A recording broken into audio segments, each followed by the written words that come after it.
ഈ Abbas Ibnu Firnas എന്ന് പറയുമ്പോൾ ചെറുപ്പത്തിലെ പറക്കാനൊക്കെ ഭയങ്കര ആഗ്രഹമുള്ള ഒരു വ്യക്തിയായിരുന്നു. അങ്ങനെ അദ്ദേഹത്തിന്റെ ജീവിതത്തിൽ രണ്ടു വട്ടം പറക്കാനുള്ള ശ്രമം നടത്തിയിട്ടുണ്ട്.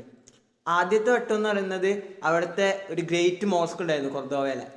അതിൻ്റെ മിനാരത്തിൻ്റെ ഏറ്റവും ടോപ്പ് കയറിയിട്ട് അദ്ദേഹം വെറും ഒരു പലക കഷ്ണവും അതിൻ്റെ മേലെ ഒരു കട്ടിയുള്ള കോട്ടും വെച്ചിട്ടാണ് അദ്ദേഹം ആദ്യം പറക്കാൻ ശ്രമിക്കുന്നത്.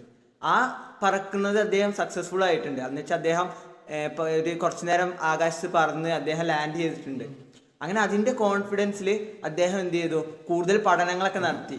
കൂടുതൽ നമുക്കറിയാം ആകാശത്തൂടെ പറന്ന് നടക്കുന്നത് പക്ഷികളാണ്. അപ്പം അദ്ദേഹം എന്ത് ചെയ്തു, കൂടുതൽ പക്ഷികളെ നിരീക്ഷിച്ചിട്ട് അവരുടെ ഘടന എങ്ങനെയാണെന്നൊക്കെ അദ്ദേഹം പഠിച്ചു. എന്നിട്ട് അദ്ദേഹം രണ്ടാമത്തെ അറ്റംപ്റ്റിലേക്ക് പോകുന്നത്. രണ്ടാമത് എന്ത് ചെയ്യാണ്, അദ്ദേഹം പറക്കാനുള്ള ശ്രമം നടത്തുകയാണ്. അങ്ങനെ രണ്ടാമത്തെ അറ്റംപ്റ്റിൽ അദ്ദേഹം അവിടുത്തെ ഒരു പ്രാന്തപ്രദേശം എന്നറിയപ്പെടുന്ന ഒരു സ്ഥലമുണ്ട്, എന്താ ജബലുൽ അറൂസ്.